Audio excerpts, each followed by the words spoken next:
वसुदेव गोस्वामी कहते हैं, इंद्रः इंद्र वृत्रवचः वृत्रासुर के वचनों को श्रुत्वा सुनकर गतालेकाम बिना कपट के अपूजयात प्रशंसा किए, गृहीत वज्रः वज्र को अपने हाथ में लेकर, प्रहसन हंसते हुए, ताम वृत्रासुर से, आह बोले, गत विस्मयः वृत्रासुर के विषय में उनका विस्मय अर्थात आश्चर्य खत्म हो चुका था।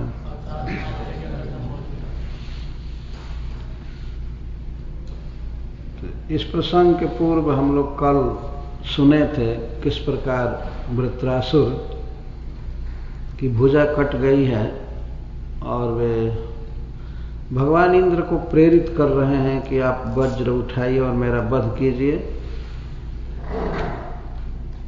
आप इस चिंता में मत पड़िए कि आपके हाथ से वज्र गिर गया, आप हार रहे हैं।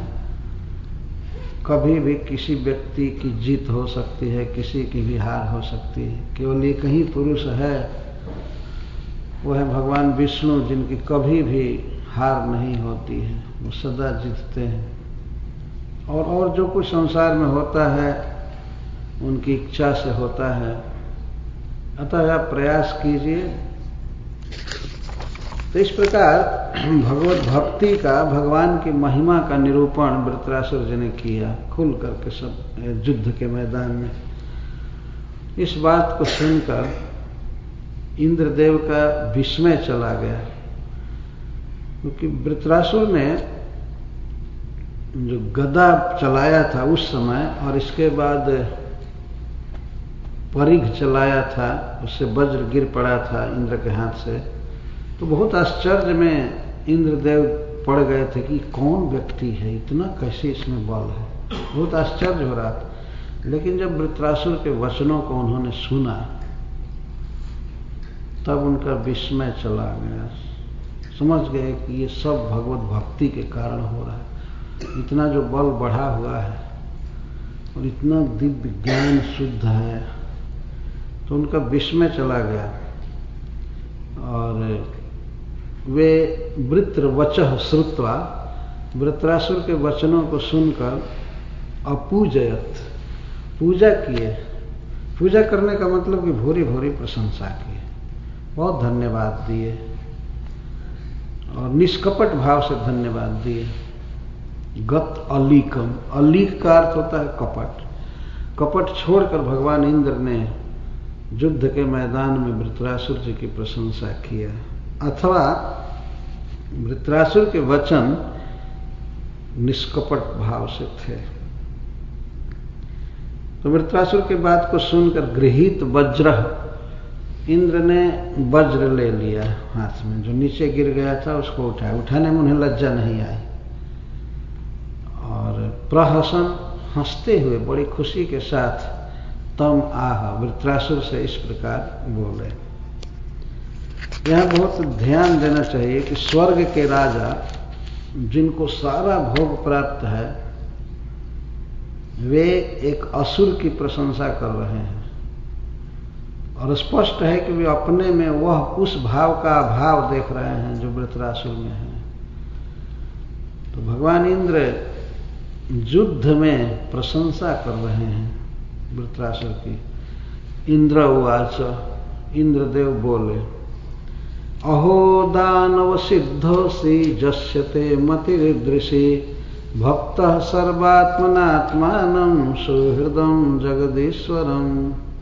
ओहो, कितनी आश्चर्य की बात है और प्रसन्नता की बात है कि दानव वंश में जन्म लेकर के भी तुमने भगवान की बहुत भक्ति किया है, सिद्ध हो गए। शास्त्रों में सिद्ध उसको कहा जाता है जो व्यक्ति भगवान की भक्ति में पूर्ण पारंगत है, वास्तविक सिद्ध उसको कहते हैं। वैसे यह बताया जाता है कि जो काम, क्रोध, लोभ, मद, मोह से मुक्त हो जाता है और स्पिरिचुअल धरातल पर हो जाता है, उस व्यक्ति को सिद्ध कहते हैं। परंतु शास्त्रों के आलोचना से, विमर्श से यह पता चलता है कि वास्तव में सिद्ध है भगवान के भक्त को कहा जाता है। सिद्ध का अर्थ है परफेक्ट। भक्ति ही वास्तविक परफेक्शन है। भगवान के प्रति प्रेम हो, भक्ति हो, तो यही मनुष्य जीवन की सफलता है, या किसी भी जीव के जीवन की सफलता है। देवराज इंद्र कहते हैं कि अहो दानव सिद्ध है असि, आप सिद्ध, आपका जीवन धन्य है। क्यों? जस्य ते मति रिदृशी, क्योंकि आपकी ऐसी मति है, ऐसा अंडरस्टैंडिंग है, इतनी शुद्ध बुद्धि आपकी है। कैसे प्रमाण है कि मेरी शुद्ध बुद्धि है? क्योंकि भक्त सर्वात्मनात्मानम सुहृदम जगदीश्वर, आपने भगवान की बहुत सेवा की है। या भक्त का अर्थ सेवितवान, आपने भगवान की, कृष्ण की बहुत सेवा की है, बहुत भक्ति किया है। और भगवान के गुण बोल रहे हैं इंद्रदेव। आत्मानम सुहृदम जगदीश्वरम, तीन विशेषता बता रहे हैं। और सर्वात्मना, आप मन से, वचन से, शरीर से, सब प्रकार से भगवान की सेवा किए हैं, भगवान की भक्ति किए हैं। कैसे भगवान? आत्मान, जो समस्त प्राणियों के हृदय में परमात्मा के रूप में विराजते हैं। एक यह गुण बता रहे हैं। श्रीमद् भागवतम सुनने का मतलब है भगवान पर बारंबार विचार करते चलना है। वृत्रासुर भगवान की प्रशंसा कर रहे थे। इंद्र देवता भगवान का भक्त होने से वृत्रासुर की प्रशंसा कर रहे हैं और भगवान के गुण गा रहे हैं। तो भगवान आत्मा है, उसी में परम शब्द लगाया जाता है, जो परमात्मा कहा जाता है। आत्मतत्वात् मातृत्वात् आत्मा ही परमो हरि। हरि को, श्री कृष्ण को आत्मा कहा जाता है। आत और मां, उसमें दो शब्द है। आत्मा, आत्मतत्वात् मातृत्वात् आत्मा ही परमो हरि। आत्म का अर्थ है व्यापक, जो सब जगह है, और मां का अर्थ होता है कारण। मां का वही अर्थ होता है जो मदर का अर्थ होता है, मां कहते भी हैं। तो भगवान सब जगह हैं और सबकी मां है। पिता हमस जगतो माता धाता पितामह। भगवान गीता में कहते हैं पिता हमस जगतो, अस्य जगत अहम पिता। मैं संपूर्ण जीवों का पिता हूं, पूरे विश्व का। तो कोई प्रश्न करे कि और मां कौन है? मैं ही मां हूं। पिता अहम अस्य जगत, अस्य जगत अहम पिता, माता धाता पितामह।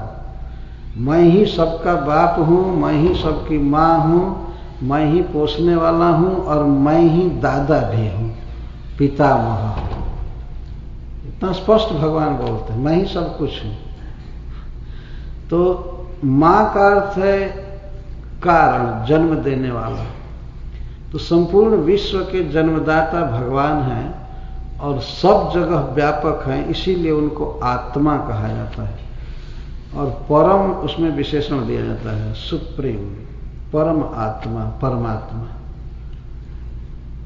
तो पहला विशेषण भगवान का दे रहे हैं कि भगवान सबको जन्म दिए हैं और सब जगह हैं। और दूसरी विशेषता बता रहे हैं सुहृदम, वे समस्त जीवों के वेल विशर हैं, सुहृद। भगवान सब समय जीवों के हित की ही क्रिया में लगे रहते हैं। कैसे सबका हित होगा, कैसे पालन पोषण होगा, सबको ज्ञान मिलेगा, सबके हित की बात करते रहते हैं। बार बार अवतार लेते हैं, गीता जैसा प्रवचन करते हैं, फिर चैतन्य महाप्रभु के रूप में आते हैं, फिर प्रभुपाद जी जैसे परिकर को, पार्षद को भेजते हैं। यह भगवान की कृपा है जीवों के प्रति। भगवान उदासीन नहीं है। ये नहीं भगवान सोचते हैं कि हम गोलोक में बांसुरी बजा कर रासलीला करेंगे और सब मरो जो कुछ भी हो, हमको क्या मतलब। ऐसा नहीं है, वो सुहृद है। जैसे इस जगत में माता पिता बच्चों के स्वाभाविक हितैषी हैं, उसी तरह से भगवान समस्त जीवों के सुहृद हैं। सुहृदम सर्वभूतानां, और जगदीश्वरम, और संपूर्ण जीवों के वे स्वामी हैं, कंट्रोलर, सभी उनके अधीन हैं। जगत के भीतर ब्रह्मा शिव इंद्र आदि सभी आ जाते हैं। तो यह देवराज इंद्र का वाक्य है कि भगवान विष्णु सभी जीवों के परमात्मा हैं, सबके हृदय में हैं, सबके सुहृद हैं और सबके नियामक हैं, कंट्रोलर हैं। तो ऐसे प्रभु के आप भक्त हो, इसलिए आपका जीवन धन्य है, धन्य हो। देवराज इंद्र के कहने का आशय था कि ओहो, हम लोग ऐसे नहीं हैं भगवान के भक्त जितने आप हैं। देवराज इंद्र एक बहुत बड़े भक्त हैं, इसीलिए भक्ति की महिमा को पहचान रहे हैं। जो व्यक्ति भक्त होता है वही भक्ति की महिमा को पहचान सकता है। इंद्रदेव स्वयं में भक्त हैं, भगवान के बहुत प्रिय हैं। एक घटना से और भी पता लगता है। एक बार जब हिरण्यकश्यपु तपस्या कर रहा था, तो तपस्या करते करते उसके देह पर दीमक जम गए और उसके चाम को और मांस को सब खा गए पूरा पूरा, और ऊपर दीमक जम गया, मिट्टी घास सब जम गया। तो देवताओं ने सोचा कि ये पापी अपने पाप से ही मर गया। मरा नहीं था। बाद में ब्रह्मा जी आकर के कमंडल का जल छिड़के, गंगा जी का जल, तो फिर से उसका शरीर सोने जैसा हिष्ट पुष्ट हो गया। लेकिन जब वो तपस्या कर रहा था, दीमक उसके देह को, खून को, मांस को खा गए, तब देवताओं को बड़ा अच्छा अवसर मिला हिरण्यकश्यपु के राजधानी पर आक्रमण करने का। तो आक्रमण किए, बहुत लूटे देवता लोग। ये सब चुरा चुरा कर छीन करके लाया था स्वर्ग से हिरण्यकश्यपु। तो वो तपस्या कर रहा था, तो देवता लोग विमान सजा सजा करके ले जा रहे थे सारा समय। तो इंद्रदेव की दृष्टि पड़ी उसकी पत्नी पर, कयाधु पर, तो गर्भवती थी। तो इंद्र देवता ने सोचा कि ये तो हिरण्यकश्यपु का अंश है, तो यह भी सेकंड हिरण्यकश्यपु ही होगा, इसलिए ले चलो इस स्त्री को, और जब ये प्रसव करेगी, जन्म होगा बच्चे का, तो बच्चे को मार देंगे। देवताओं को भी तो डर होता है ना, हिरण्यकश्यप ये जवान होगा तो फिर ये क्या हिरण्यकश्यपु से कम होगा। तो वो तो मर गया, लगभग अनुमान कर ले को तो मर ही गया, लेकिन ये है इसका बच्चा गर्भ में। तो स्त्री का अपहरण किए, बलात्, किसी बुरे भाव से नहीं, देवराज इंद्र केवल बच्चे का वध करने के लिए, लेकिन ले चलो। वो बेचारी रो रहे थे। ये प्रहलाद महाराज स्वयं ही कथा कहे हैं असुर बालकों से अपने विषय में, 7वें स्कंध में। वो ले जा रहे थे, तो रास्ते में श्री नारद जी मिले। नारद जी ने कहा कि देवराज, यह असुर नहीं है, बहुत बड़ा भक्त है, भागवत पुरुष है इस स्त्री के गर्भ में, इसलिए इसका वध मत कीजिए, और आप वध कर भी नहीं सकते हैं। अनंतानुचरो बलि, यह बहुत बलवान है, भगवान का भक्त है, इसका आप वध नहीं कर पाएंगे। तो अपराध से बचिए, छोड़िए इसको, जाने दीजिए इस स्त्री को। तो जब नारद जी ने कहा कि उसके गर्भ में भगवान है, भक्त है, तब श्री देवराज इंद्र छोड़ दिए उस स्त्री को, और गर्भ में बच्चा है इसके लिए परिक्रमा करने लगे कि असुर की स्त्री है, दैत्य है, और बच्चा दैत्य का अंश है। लेकिन यह जान करके कि ये भगवान का भक्त है, देवराज इंद्र परिक्रमा करने लगे। लिखा है, परिक्रमा करके और गर्भ के बच्चे को प्रणाम करके और उस मां को प्रणाम करके वे गए। तो ये है भक्त का स्वभाव। इंद्र देवता पहचान गए वृत्रासुर की महिमा को कि वास्तव में यह परम शुद्ध भक्त, ये खुल करके प्रशंसा कर रहे हैं। अहो दानव सिद्धो से जस्यते मतिरीदृशे भक्त सर्वात्मनात्मानं सुहृदं जगदीश्वरम। अहो दानव, आप सिद्ध हो, क्योंकि आपने सब प्रकार से भगवान की सेवा किया है, सर्वात्मना।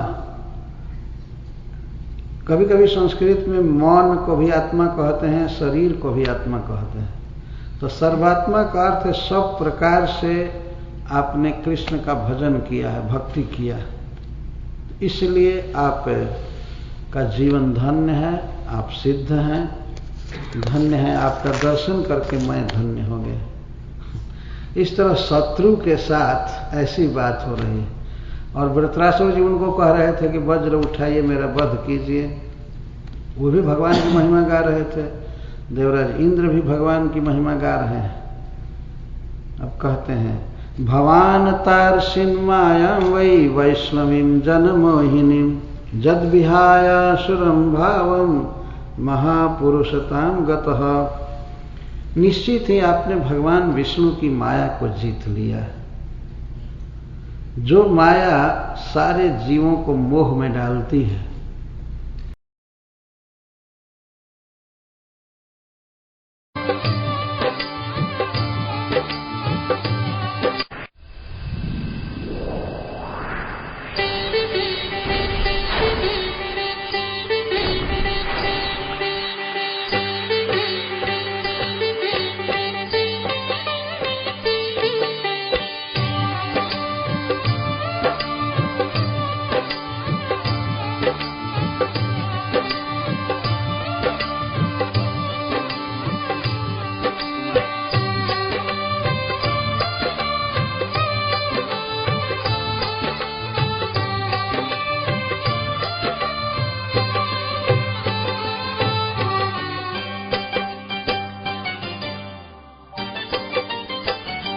झूला झूलत बिहारी वृंदावन में, झूला झूलत बिहारी वृंदावन में, कैसी छाई हरियाली, कैसी छाई हरियाली इन कुंजन में। झूला झूलत बिहारी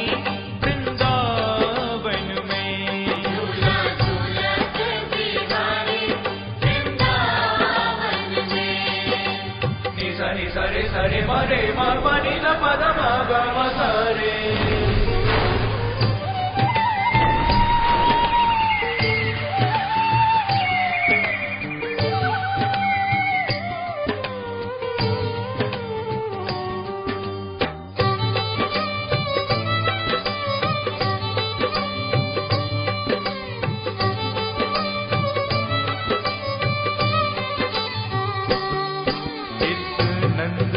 बिहारी उत भानु की दुलारी, नंद को बिहारी उत भानु की दुलारी, जोड़ी लागे अति प्यारी, जोड़ी लागे अति प्यारी बसी नैनन में। झूला झूलत बिहारी वृंदावन में, झूला झूलत बिहारी वृंदावन में, झूला झूलत बिहारी वृंदावन में।